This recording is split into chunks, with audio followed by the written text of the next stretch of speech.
ಪ್ರಧಾನಮಂತ್ರಿ ಗರೀಬ್ ಕಲ್ಯಾಣ್ ಯೋಜನೆಯಡಿ ಅಕ್ಕಿ ಧಾನ್ಯ ವಿತರಣೆ ಆಗ್ತಾ ಇದ್ದು ಆದಾಯ ತೆರಿಗೆ ಪಡೆಯುವವರು ಕೂಡ ಫಲಾನುಭವಿಗಳಾಗಿದ್ದಾರೆ. ಹೀಗಾಗಿ ಕೇಂದ್ರೀಯ ತೆರಿಗೆ ಮಂಡಳಿ ಟ್ಯಾಕ್ಸ್ ಪಾವತಿ ಮಾಡುವವರು ಯೋಜನೆ ಲಾಭ ಪಡೆದಿದ್ರೆ ಕೇಂದ್ರ ಆಹಾರ ಸಚಿವಾಲಯಕ್ಕೆ ಮಾಹಿತಿ ಕೊಟ್ಟಿದೆ. ಇದರ ಮಧ್ಯೆ ರಾಜ್ಯ ಸರ್ಕಾರ ಕೂಡ ಆಪರೇಷನ್ ಬಿಪಿಎಲ್ ಪಾರ್ಟ್ 2 ಶುರು ಮಾಡುವ ಮುನ್ಸೂಚನೆ ಕೊಟ್ಟಿದೆ. ಪಂಚಾಯಿತಿ ಮಟ್ಟದಲ್ಲಿ ಅಧಿಕಾರಿಗಳ ಕಮಿಟಿ ರಚನೆ ಮಾಡಿ ಇದರ ಬಗ್ಗೆ ಸಮಾಲೋಚನೆ ನಡೆಸುವುದಕ್ಕೆ ಹೇಳಿದೆ. ಸದ್ಯ ಟ್ಯಾಕ್ಸ್ ಪಾವತಿ ಮಾಡೋರು ಬಿಪಿಎಲ್ ಕಾರ್ಡ್ ಪಡೆದಿದ್ರೆ ಅದನ್ನ ರದ್ದು ಮಾಡಲ್ಲ, ಬದಲಾಗಿ ಎಪಿಎಲ್ಗೆ ವರ್ಗಾಯಿಸ್ತೇವೆ ಅಂತ ಹೇಳಿದ್ದಾರೆ. ಒಂದು ವೇಳೆ ಅರ್ಹರ ಬಡವರ ಬಿಪಿಎಲ್ ಕಾರ್ಡ್ ರದ್ದಾದರೆ ತಹಸೀಲ್ದಾರರ ಮೂಲಕ ಹೋಗಿ ಸಮಸ್ಯೆ ಬಗೆಹರಿಸಿಕೊಳ್ಳಿ ಅಂತ ಸಲಹೆ ಕೊಟ್ಟಿದ್ದಾರೆ. ರಾಜ್ಯದಲ್ಲಿ ಬಿಪಿಎಲ್ ರದ್ದಾದಾಗ ಬಿಜೆಪಿ ಸಾಕಷ್ಟು ಟೀಕೆ ಮಾಡಿತ್ತು. ಆದ್ರೀಗ ಕೇಂದ್ರವೇ ಸೈಲೆಂಟ್ ಆಗಿ ಆಪರೇಷನ್ಗೆ ಇಳಿದಿದೆ. ಜೊತೆ ಸಚಿವ KH ಮುನಿಯಪ್ಪ ಅವರಿದ್ದಾರೆ. ಸರ್, ಇವಾಗ ಕೇಂದ್ರದಿಂದಲೇ ಬಿಪಿಎಲ್ ಕಾರ್ಡ್ಗಳ ಆಪರೇಷನ್ಗಳು ಶುರುವಾಗ್ತಾ ಇದೆ ಅಂತ ಅನ್ನಿಸ್ತಾ ಇದೆ. ಸರ್, ಈಗ ಕೇಂದ್ರ ತೆರಿಗೆ ಮಂಡಳಿಯಿಂದಲೇ ನೇರವಾಗಿ ಮಾಹಿತಿ ಹೋಗ್ತಾ ಇದೆ. ಯಾರೆಲ್ಲ ಟ್ಯಾಕ್ಸ್ ಪೇಯರ್ ಈಗ ಕೇಂದ್ರದವರು ಮಾಡೋ ಕೆಲಸ ಅವ್ರು ಮಾಡ್ತಾರೆ. ನಮಗೆ ಒಂದು ಗೈಡ್ಲೈನ್ಸ್ ಇದೆ. ಕೇಂದ್ರ ಸರ್ಕಾರನೇ ಒಂದು ಗೈಡ್ಲೈನ್ಸ್ ಕೊಟ್ಟಿದ್ದಾರೆ. ಆ ಗೈಡ್ಲೈನ್ಸ್ ಪ್ರಕಾರ ನಾವು ಸರ್ಕಾರಿ ಕೆಲಸದವರಿಗೆ, ಇನ್ಕಮ್ ಟ್ಯಾಕ್ಸ್ ಪೇ ಮಾಡೋರಿಗೆ, 1,20,000ಕ್ಕಿಂತ ಹೆಚ್ಚಿಗೆ ಆದಾಯ ಇರೋರಿಗೆ ಅವರನ್ನು APL ಕಾರ್ಡ್ ಅಂತ ಇಡ್ತೇವೆ. BPLಲ್ಲಿ ಒಂದು ವೇಳೆ ಇದ್ದರೂ ಕೂಡ ಅವ್ರನ್ನ APLಗೆ ವರ್ಗಾಯಿಸ್ತೇವೆ. ಆದರೆ ಯಾವುದೂ ಕಾರ್ಡನ್ನು ರದ್ದು ಮಾಡೋದಿಲ್ಲ. ಕೇಂದ್ರ ಸರ್ಕಾರ ಮಾಡುವಂಥ ಕ್ರಮಗಳು ಅವರ ಒಂದು ಮಾರ್ಗದರ್ಶನದಲ್ಲೇ ನಾವು ಕೂಡ ಮಾಡ್ತಾ ಇರೋದು.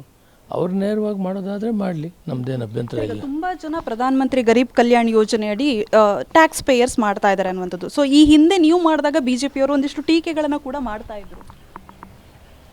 BJPಯವರು ಇಲ್ಲಿ ಸಲ್ಲೋದಕ್ಕೆಲ್ಲ ಟೀಕೆ ಮಾಡ್ತಾರೆ, ವಾಸ್ತವಾಂಶನೇ ತಿಳ್ಕೊಂಡಿರೋದಿಲ್ಲ.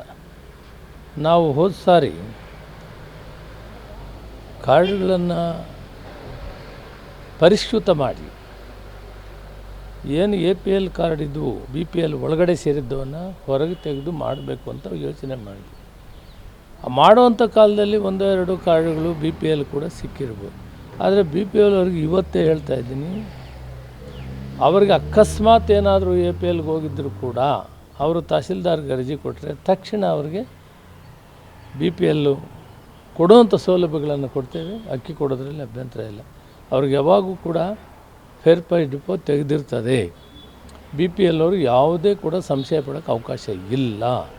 ಒಂದು ವೇಳೆ ಟ್ಯಾಕ್ಸ್ ಕೊಡ್ತಾರಂಥೇಳಿ ಬೇರೆ ಯಾವುದಾದ್ರೂ ರೂಪದಲ್ಲಿ ಅವರನ್ನು APLಗೆ ಕನ್ವರ್ಟ್ ಮಾಡಿದರೆ ಅವರು ತಹಸೀಲ್ದಾರ್ಗೆ ಅರ್ಜಿ ಕೊಟ್ಟರೆ ತಹಸೀಲ್ದಾರ್ಗೆ ಅಧಿಕಾರ ಇದೆ.